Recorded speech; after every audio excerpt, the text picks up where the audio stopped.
Welcome to our Git tutorial. In this video, we will introduce 3 popular Git collaboration tools: GitHub, GitLab, and Bitbucket. These platforms help teams collaborate on projects, manage repositories, and streamline workflows. GitHub.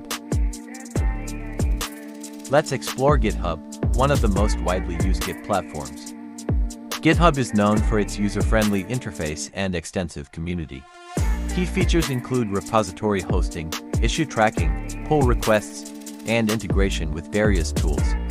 You can easily create repositories, track issues, and manage contributions with pull requests. GitHub also integrates with CI/CD pipelines, project management tools, and more. Let's create a new repository on GitHub. First, log into your GitHub account and click on the New Repository button. Fill in the repository details, such as name and description,